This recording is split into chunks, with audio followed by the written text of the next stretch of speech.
Hi, I'm Geoffrey. Welcome back to Nightfalls.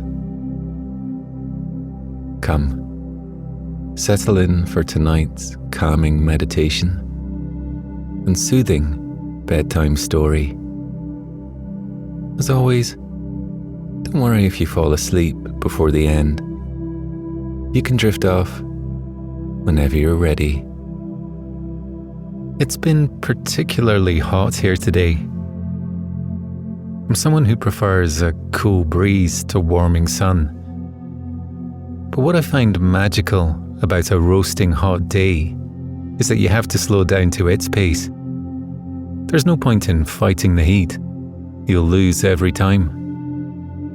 It took me a long time to learn this lesson, and now I love slothing around on a hot day, taking more time to watch the birds shelter, to welcome any breeze in the trees, and to even enjoy the beads of sweat on my skin. It's also a great excuse to have some ice cream, chat to passers-by, and maybe have the occasional water fight with some friends. But now, it's time for bed. Come, relax with me beside the fire, and let me tell you of the day I joined the birds in their evening flight over nightfalls. The view was beautiful enough to have etched itself vividly into my mind, but there was something else that made that day as memorable as it was. That was the day I first met Dhvani, the wonderful person with whom I got to share that view. Before we enjoy the sights and sounds of nightfalls from above, why not take a moment to relax and let your guard down, to ground yourself in the present and allow your senses to open up once more. Come to a comfortable position and enjoy a moment of stillness, perhaps for the first time all day. As you settle into that stillness, pay attention to the way the soft cushions feel beneath you, allowing yourself to sink even deeper into them. Release your head and neck and feel the soft support of the pillow beneath you, cradling your body as you drift into a state of deep relaxation. Notice how the air feels across your skin and how the sheets feel beneath your fingertips. Now, turn your attention to your ears, listening first to the sounds within your body, to the gentle sound of your breath drifting in and out. Perhaps you can faintly hear the steadfast beating of your heart. Now, take your attention outwards and listen beyond the borders of your body, centering your attention on the sound of my voice. Drawing a deep breath in, enjoy the taste of that fresh air as it flows into your lungs. And exhale as you feel your body beginning to relax and your senses opening up to the world around you. Now, if you're feeling ready, our flight over nightfalls can begin. As the clearing welcomed another perfect dawn, the bright, golden blaze of the sunrise framed the perfect silhouette of the mountain it rose over. The sun shone brighter and brighter still, until its light seemed to flatten the contours of the rock face, and the mountain appeared to be nothing more than a shadow, eclipsing the sun and putting pause to the waking day. It's always astounded me to see the mountains, such pillars of earth and nature, that it always made me feel so small, be dwarfed by the sheer magnitude of the beauty beyond our planet. I had adapted easily to life in nightfalls, just as the wildflowers close their petals to take shelter from the occasional bout of rain. I had learned to seek sanctuary in the mossy walls of the shelter I built when I first arrived. I felt as flowing and abundant as the river that cascaded over the cliff edge and into the lake below, and suspected I knew the sights and sounds of nightfalls better than anyone. Strangely, when I awoke that morning, my mind settling back into my body after a long night dreaming, but my eyes not yet open, I found that the wind was whistling a little less tunefully than it tended to. As my eyes finally fluttered open, I was greeted with all the usual sights and splendour of nightfalls. The curtains of night had, once again, been drawn back on the spectacle of summer, and the birds that nested in the cliff tops took to the stage, dancing in the sky above me. Act 1 of their ballet commenced, and I watched each wing fall into perfect formation as they swooped across the summer sky, gliding together, not a feather out of place. They soared higher and higher, the sound of their morning chorus climbing with them. I often wondered what nightfalls might look like to them, from all those meters above as they soared and swooped across the cloudless sky. Most days, I tended to miss the opening bars of their song, their sonata of the sun, as it were, for I usually dozed off a little longer than I had that morning. But beneath the crisp harmonies that bounced off the hillsides and swelled to the point of crescendo in the clearing, I could sense something was different. Another sound was cutting through the song and carrying under its melody. It wasn't until the sleep that clouded my mind had finally dissipated that I saw her, flying 400 meters above me and grinning from ear to ear, drifting in soft circles down to the beach. A woman who would come to mean a great deal to me was masterfully preparing her paraglider for landing.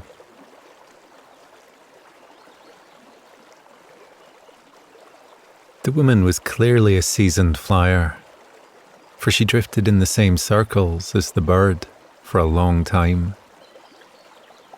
From my spot on the beach, I enjoyed the sun that shone through the technicolor panels of her kite and painted vibrant pink and purple shadows onto the soft sands I sat upon. She must have noticed me from the sky, for she didn't seem startled when I brushed the sand off of myself and wandered down the shoreline to make her acquaintance. Hand outstretched, she introduced herself as Dhvani. I felt sure I must have known her my entire life, for she set me at ease like family might. I couldn't help noting as she spoke that for someone who had just been soaring through the skies above, there was something wonderfully grounding about her presence. Dhvani seemed settled in herself, comfortable in her own skin, and at ease with herself in ways I had never managed to be until I rediscovered nightfalls. In general, I've found that there are two types of people in the world. People that enter into your first meetings and friendships, assuming they will like you and want to befriend you until such time as they're proven otherwise. And people that approach newness with caution and assume, initially, that others' intentions are bad. Perhaps I've been guilty of taking the most pessimistic approach in the past and guarded myself too heavily. But it was clear to me that Dhvani fit into the former group. Talking to her on the beach that morning, it was clear that she seemed to always see the very best in people and trust fully in their good nature. She laughed loudly at my bad jokes and smiled even wider when she noticed that her own jokes had brought a smile to my face. Dhvani loved to fly with a passion I found beyond inspiring, my curiosity getting the better of me. I couldn't help but ask her how the paragliding contraption worked, a wicked grin lifting the corners of her mouth. She said the paraglider could only truly be understood in flight. If, of course, I felt up to the challenge. Although heights had never really been my thing, I couldn't help but trust Dhvani, who said she'd be happy to take me along for a flight that very afternoon. In thanks, I offered her breakfast, which I had almost entirely forgotten in the excitement of the morning. We wandered back down the beach and up towards the campfire. I began to prepare the breakfast, toasting fresh mushrooms I'd foraged the day before over the flames, and warming tomatoes I had dried in the sun and marinated in the fresh olive oil Anwin taught me how to press.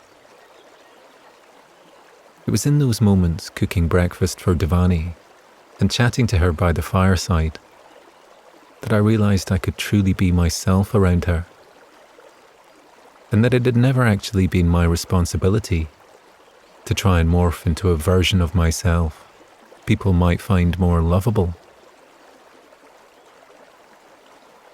In getting to know Dhvani, I realised that perhaps it was my responsibility to be open and show people who I am, to allow people the opportunity to know and love me if they want to, but never to try and earn that love or kindness by changing myself.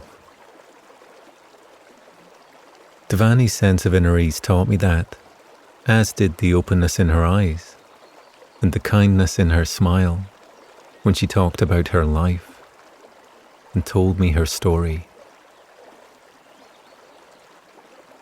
I had always been fearful of loving too boldly, of appearing too emotional and making myself vulnerable to another. I realised that morning that in Dhvani, the emotional expression that I feared, that trust in her instincts and connection to the emotion that flowed through her every thought and ebbed into the clearing with her words, read as bravery. "Where have you flown from?" I asked her as we both tucked into breakfast. Dhvani said her journey began on the northernmost faces of the mountain range, for the peaks are a little higher there. It made sense for her to gradually travel south and gradually lose altitude. She explained that her plan was to traverse the entire mountain range, flying from peak to peak with only a map and a compass to aid her. She hadn't told me explicitly that she'd been looking to make an escape, but I was quite sure that her plans were indicative of it. she would be taking time away from technology, relying only on her map and the kindness of strangers to point her in the right direction. Are you enjoying it? Are you happy? I asked her, surprising myself as I realized quite how much my priorities had truly shifted in my time beside the falls. Where once I might have asked her about her work and allowed myself to consider a job description a personality trait, I had learned that work, though in some cases a passion well pursued, is not definitive of a person. Nightfalls had taught me that the sights a person chooses to see, the things they elect to learn, study, observe, and enjoy, say much more about a person than a job title ever could. Dhvani was beaming when she told me she'd never felt freer than she did when she was flying. Her thoughts twisted back through the passage of time, and she told me of the time her parents first took her to the circus. Though most of her memory of that day was a little faded, one moment of it had remained clear to her. The edges of the memory crisp in her mind. The wonder she had witnessed remained vibrant and crystalline in her mind's eye as she relayed it to me. Sitting in the bleachers, aged 6, her little feet dangling in the air as she perched between her parents in a chair far too big for her, Dhvani told me of the first time she saw a trapeze act. She told me of how it captivated her, and indeed, as she spoke of it, her thoughts seemed far flown, as if she was reliving the moment all over again, buoyed by the joy she had felt in that moment. She spoke of the way the trapeze artists flew across the arena, twisting and turning, swapping bars with one another, flight seeming to come as naturally to them as it did to the birds. Dhvani said she had never seen anything so beautiful. There was something about that art, the performance of it, blended with the athleticism and the daring it required, that inspired her, that had set her yearning for her place in the sky from that day forward. She was never interested in flying to impress anyone, though she herself considered it an impressive feat. Dhvani wanted to fly for herself, to feel the breeze rushing across her skin and tousling her hair. She wanted to fly for the feeling of freedom she felt sure it would grant her. Dhvani said that it was harder to sweat the small stuff when you could truly zoom out and see life from afar. The bird's eye view had gifted her a greater sense of perspective, one, she said, she would forever be thankful for.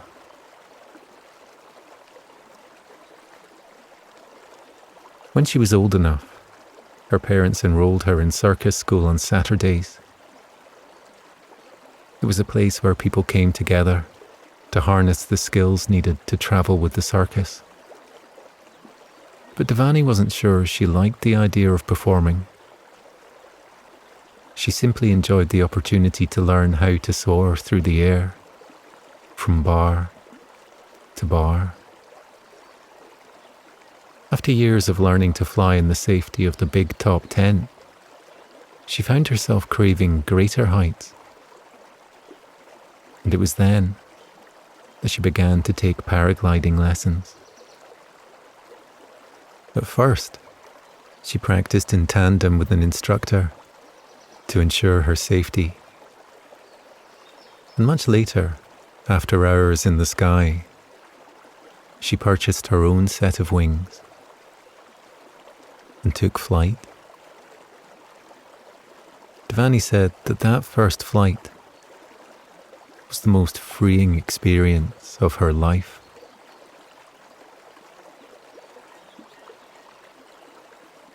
I had barely finished my breakfast when she asked if I might be ready to take to the skies. And with only a little trepidation, I agreed. We began meandering up to the top of the mountain that the sun had risen over just that morning. The walk was long and winding, but I rather enjoyed having the time to show Dhvani the wild and wonderful beauty Nightfalls has to offer. After much discussion about the blooming wildflowers and the birds that nested in the surrounding pines, Dhvani asked if I had cut the path we were taking up to the mountaintop myself. I gave pause at her question, for though the path had indeed been my idea, it had been etched into the landscape by the magic of the falls. And knowing the magic was always listening, I didn't want to take undue credit. I pondered to myself if perhaps it would be nice to finally have someone to share the hidden beauty of Nightfalls with, besides Anwen, of course, who had been wise to the magic and madness of the place for centuries, and sometimes seemed a little less awestruck than I did by the mystical wonder carrying over the cliff top and into the clearing.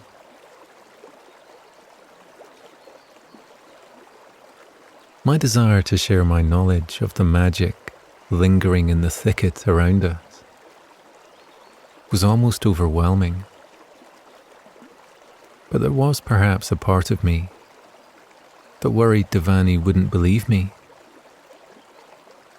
and might begin to think me foolish. Taking a deep breath in, I reminded myself that Dhvani had given me no reason to assume she wouldn't receive what I had to say with an open mind, or be anything other than respectful of my faith in the magic, even if it didn't transpire to be something she herself believed in.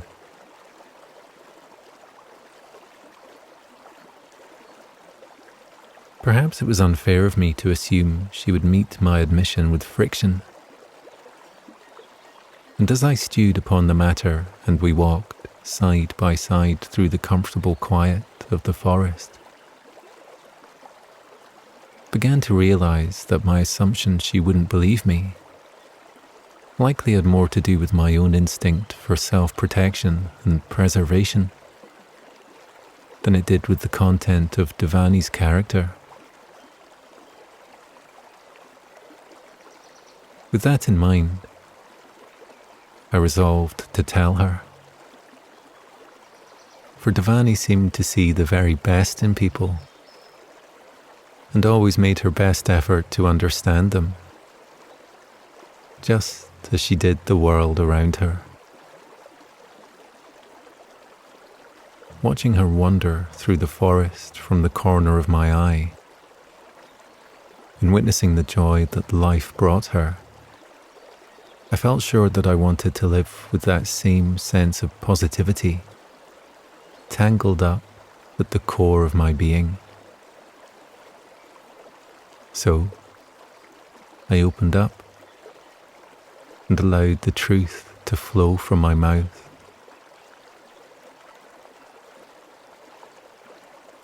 Though my secret was a happy one, the weight of keeping it to myself had no doubt been a burden to bear, or rather, a tension bound up in me. I had been coiled like a spring practically bouncing with the need to share my excitement over the magic. As Dhvani listened, her eyes lit up, and I could tell she wasn't afraid. She was intrigued. Reaching down, she brushed the petals of one of the wildflowers on the forest floor,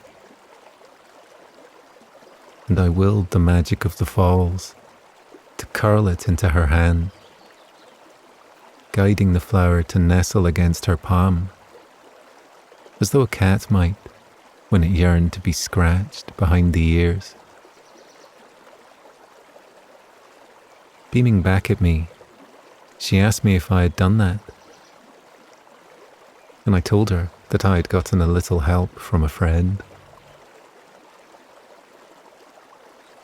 As we journeyed on, I spoke to her of the magic's playful character and the friendship I felt I had forged with it. I told her of Anwen, whom I hoped she would one day meet.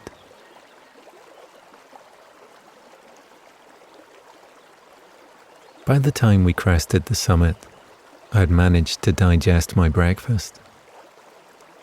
As Dhvani began to assemble the paraglider, I could tell she had an excellent eye for detail, for no component went unchecked. By the time I was strapped into the paraglider beside her, I felt safe and knew she was in complete command of the kite. I could tell she had an understanding of the elements, second to none. It wasn't scary leaping off of the mountain peak with Dhvani. In her eyes, I saw the pure joy that flying over nightfalls had brought her, and I felt honoured that she wanted to share the same sight with me. I've never felt quite so weightless as I did in that moment.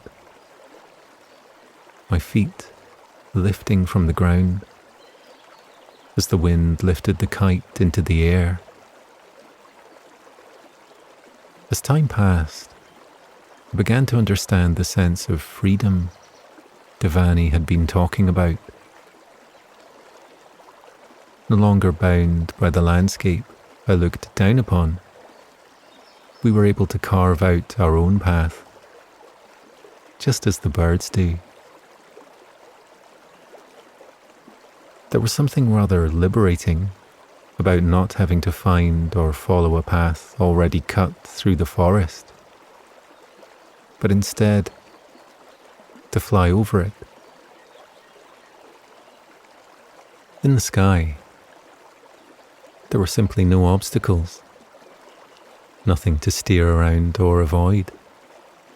And indeed, even the things that had seemed like obstacles to me from the ground looked less significant from up here and seemed far more surmountable than I had previously understood them to be. The sense of perspective a bird's eye view granted me was nothing short of wondrous.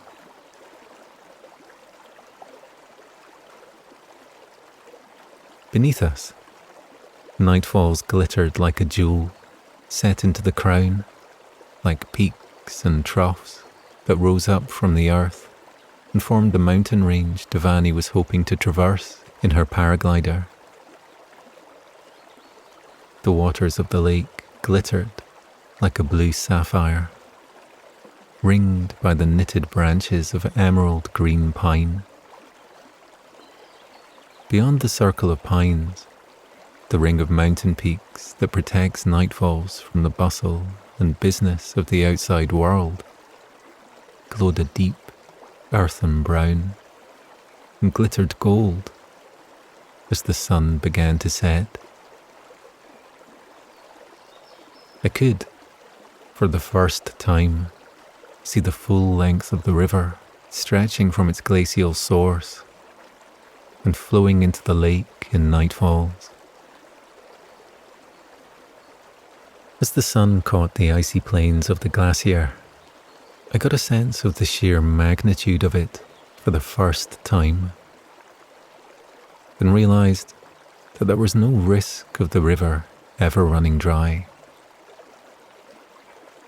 Nightfalls and the magic that flowed into it would continue to flourish for centuries to come, and I considered myself blessed to be a part of this chapter of its story.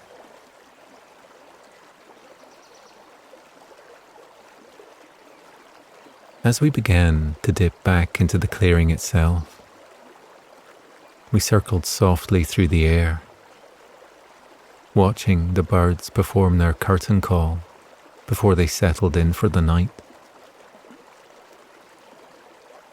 The birds didn't seem at all disturbed by our being there.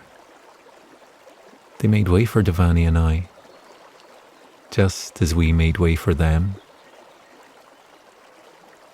We charted a course towards the same spot on the beach Dhvani had landed on earlier that day.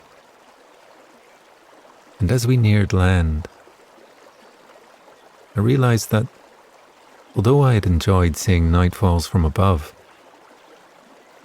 I enjoyed watching Dhvani see nightfalls from the sky even more. There's truly nothing quite like watching a person do the thing they're most passionate about. And Dhvani seemed almost to glow with the pure joy that the freedom of flight brought her.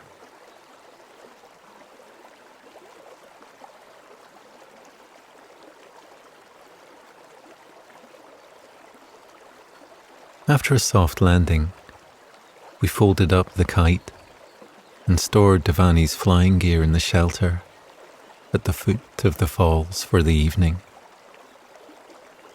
With muscles tired after a long day flying, and sleep clouding the corners of my mind, I told Dhvani that I was just about ready to turn in for the night. Dhvani said that she was planning to make her next flight early in the morning, for she liked to fly with the birds at sunrise. So it might be wise for her to catch a couple of hours of shut-eye too. She said that she might be gone before I woke up the next day. Perhaps she had sensed my disappointment, for she clarified that she'd be passing back through in a few weeks, and was thinking that perhaps she'd like to spend a little longer around the falls, if, of course, I fancied some company. Sharing a smile that I might once have tried to suppress, I confessed to her that I would like that very much. As the sun finally dipped below the mountain peaks and the blues of dusk bloomed across the sky above us, we stretched out upon the beach. I noted that the soft sand beneath me was still warm, the heat of the day gently ebbing out of it and into the muscles of my back. Just before my mind drifted beyond the curtain of sleep, I heard Dhvani suggest, perhaps a little more shyly than I expected, that if I ever wanted to watch her fly, I would be able to see her gliding over the different peaks on her journey across the mountain range, every day, from dawn to midday. I told her I couldn't wait to see her soaring across the skies, right before I drifted off into a deep sleep. My mind drifted back to the beautiful flight we had taken over nightfalls.